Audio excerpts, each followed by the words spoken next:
Hello दोस्तों, आप लोगों का स्वागत है आपके अपने यूट्यूब चैनल हिंदी के तार में। तो जैसा कि मैं अपनी हर वीडियो में कहती हूँ कि आप लोगों को जिस विषय पर भी वीडियो चाहिए आप लोग बताइए, मैं आप लोगों के लिए उस विषय पर उत्तर लेकर आऊँगी। तो किसी ने कमेंट किया था कि उन्हें मसौदा लेखन पर वीडियो चाहिए, तो ये वीडियो ख़ास तौर पर उनकी सिफारिश पर मैं बना रही हूँ।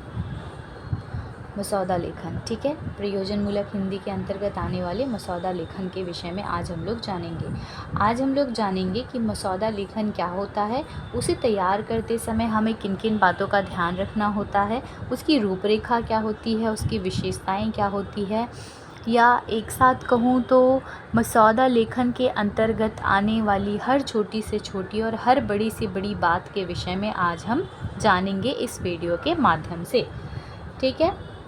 तो आइए चलिए शुरू करते हैं प्रयोजनमूलक हिंदी के अंतर्गत आने वाले मसौदा लेखन के विषय में, जिसे अंग्रेजी में ड्राफ्टिंग कहा जाता है। मसौदा लेखन को ही प्रारूप लेखन, प्रारूपण अथवा आलेखन आदि कहा जाता है, किंतु सरकारी कार्यालय में आमतौर पर मसौदा लेखन यानी ड्राफ्टिंग शब्द ही प्रचलित है। मसौदा लेखन के अंतर्गत विभिन्न सरकारी पत्रों, परिपत्रों, आदेशों, अधिसूचनाओं, संकल्पों, सार्वजनिक सूचनाओं, करारों, प्रेस विज्ञप्तियों तथा अन्य आवश्यक सूचनाओं आदि के प्रारूप यानी ड्राफ्ट तैयार करने होते हैं। अतः मसौदा सरल, सुबोध तथा सुस्पष्ट होना अत्यावश्यक है। मसौदा तैयार करने के लिए महत्वपूर्ण बातें, ठीक है, यहाँ पे हम इसको पॉइंट वाइज लिखे हुए हैं जिससे समझने में आसानी हो। तो शुरू करते हैं। मसौदा तैयार करते समय हमें किन किन बातों का ध्यान रखना होगा।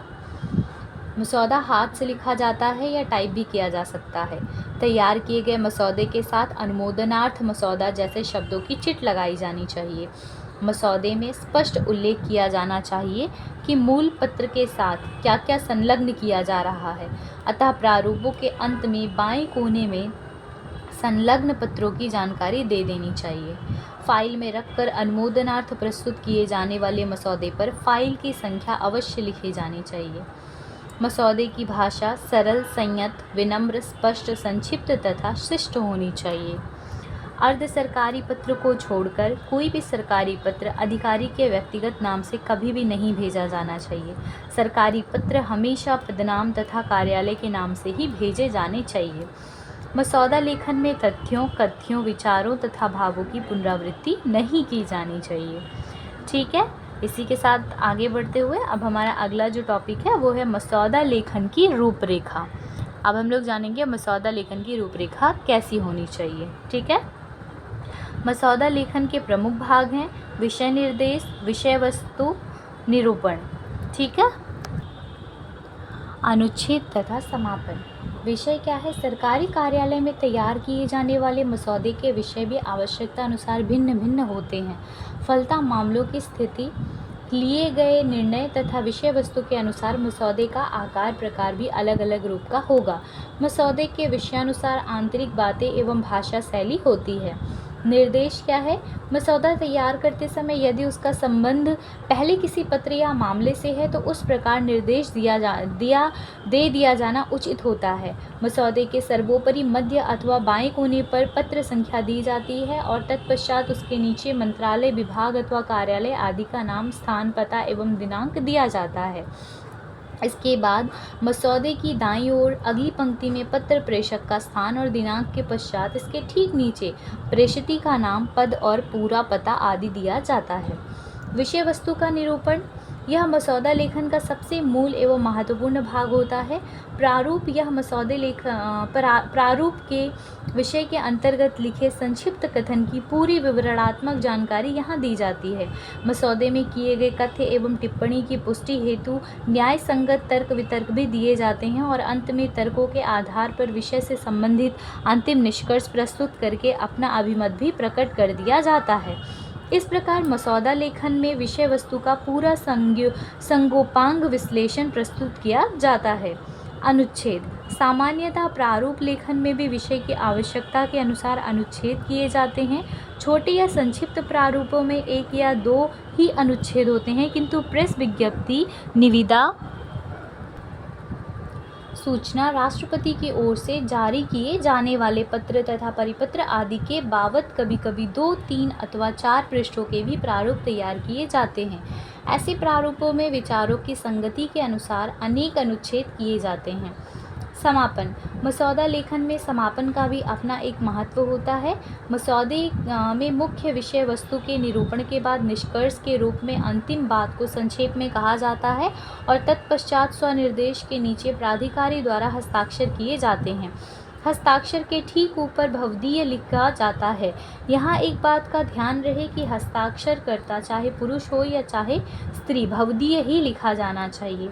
ठीक है, अब हम लोग जानेंगे मसौदा लेखन की सामान्य बातें।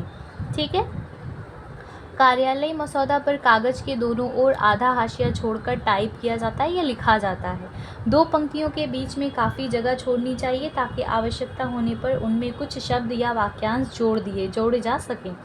मसौदे के साथ अनुमोदन के लिए मसौदा की पर्ची लगा देनी चाहिए। जिस पत्र का उत्तर देना हो या एक ही विषय पर किए गए पत्र व्यवहार के सिलसिले के अंतिम पत्र की संख्या और तारीख का हमेशा हवाला देना चाहिए।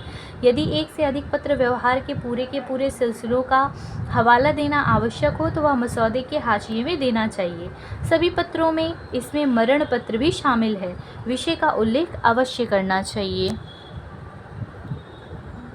मसौदे से यह स्पष्ट पता चलना चाहिए कि साफ प्रति के साथ कितने सहपत्र जाएंगे। टाइपराइटर, मिलानकार और प्रेषक का ध्यान आकर्षित करने के लिए हाशिए में एक तिरछी रेखा बना देनी चाहिए। पृष्ठ के नीचे बाईं ओर सहपत्रों की संख्या भी इस प्रकार लिख देना चाहिए। सहपत्र संख्या। मसौदे में जिन सहपत्रों का हवाला दिया गया हो उनकी प्रतियां यदि पहले से मौजूद हों और इसलिए उन्हें टाइप कराने की ज़रूरत ना हो तो टाइपराइटर की जानकारी के मसौदे के हाशिए में यह बात स्पष्ट रूप से लिख देनी चाहिए। मिसल में रखे गए सभी मसौदे पर मिसल संख्या लिखी होनी चाहिए। एक ही मिसल में से एक ही तारीख को एक ही पते पर 2 या अधिक पत्र या अधिसूचनाएं आदि भेजनी हो तो क्रम संख्या भी देनी चाहिए ताकि हवाले में भ्रम का अंदेशा ना रहे। जैसे 8/5 एक 54 सिब और दूसरा 8/5 54 सिब। ठीक है, जब किसी मामले में राज्य सरकारों या मंत्रालयों आदि की सलाह ली जाए तो आमतौर पर उत्तर भेजने की आखिरी तारीख तय कर देनी चाहिए। केंद्रीय रजिस्ट्री की जानकारी के लिए पत्रादि पर हस्ताक्षर करने वाले अधिकारी का नाम, पद और टेलीफोन नंबर भी अवश्य लिखा जाना चाहिए। अधिकारी मसौदे पर अपने नाम के आद्यतर लिख देगा जिससे पता चल जाए कि उसने मसौदे पर अनुमोदन कर दिया है। ठीक है, अब आगे 2-3 टॉपिक हम लोग मसौदा की विशेषताओं के विषय में जानेंगे। ठीक है, मसौदा लेखन की विशेषताएं क्या है। मसौदा लेखन की भाषा सरल, सुबोध तथा स्पष्ट होनी चाहिए। मसौदा संक्षिप्त और विषयानुसार होना चाहिए। मसौदे में समग्रता होनी चाहिए, साथ में इसमें विषय वस्तु तथा संदर्भ आदि की संरचना क्रमबद्ध होनी चाहिए। मसौदा लेखन में स्पष्टता, शुद्धता तथा विशिष्टता का निर्वाह किया जाना चाहिए। ठीक है, मसौदा लेखन में कार्यालयी भाषा, शुचिता, सभ्यता, परंपरा तथा कार्य पद्धति का भी बखूबी निर्वाह किया जाना चाहिए। मसौदे के मानक रूप। यदि किसी एक ही ढंग के पत्रादि बार बार भेजने पड़ते हों तो उनके लिए मानक मसौदा बना लेना चाहिए और साइक्लोस्टाइल करा लेना या छपवा लेना चाहिए। ऐसे मानक मसौदे साफ प्रति के साथ हस्ताक्षर के लिए संबंधित अधिकारी को पेश किए जाएं। ठीक है, अब हम लोग निष्कर्ष जानेंगे। निष्कर्ष क्या होगा। निष्कर्षतः मसौदा लेखन या प्रारूपण अंग्रेजी के ड्राफ्टिंग का समानार्थी माना जाता है। सरकारी कामकाज के लिए मसौदा लेखन की आवश्यकता पड़ती है। यदि ऐसा कहा जाए कि सरकारी पत्र व्यवहार से इसको निकाल दिया जाए तो सारा सरकारी कार्य अस्त व्यस्त हो जाएगा, तो इसमें कोई अतिशयोक्ति ना होगी। मसौदा लेखन से अभिप्राय उस प्रक्रिया से है जिससे गुजर कर पत्र को भेजने लायक बनाया जाता है। सरकारी प्रशासन में अलग अलग प्रयोजनों के लिए पत्राचार के भिन्न प्रकार का इस्तेमाल होता है। इनको भेजने से पहले विभाग में इनका मसौदा तैयार किया जाता है। ठीक है, तो इस प्रकार से हम देखते हैं हमारा मसौदा लेखन का जो भी उत्तर था वो 10 नंबर के अकॉर्डिंग यहाँ पे समाप्त होता है। ठीक है, इसको मैंने बिल्कुल वैसे ही लिखा है, उतनी ही आसान भाषा में लिखा है जितनी आसान भाषा आप लोगों को समझ में आ सके। यदि आप लोगों को समझ में नहीं आए, कोई दिक्कत हो, कोई परेशानी हो तो कमेंट सेक्शन आप ही लोगों के लिए खुला हुआ है।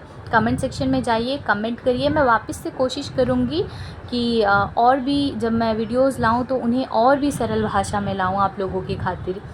ठीक है। और अगर समस्या होती है, समझ में नहीं आती, आप लोग कमेंट सेक्शन में कमेंट करिएगा, तो मैं इसका PDF भी डिस्क्रिप्शन बॉक्स में अटैच कर दूँगी, ठीक है। और अगर वीडियो अच्छी लगती है तो वीडियो को लाइक करिए, और चैनल पर नए आए हैं तो चैनल को सब्सक्राइब करिए। Thank you.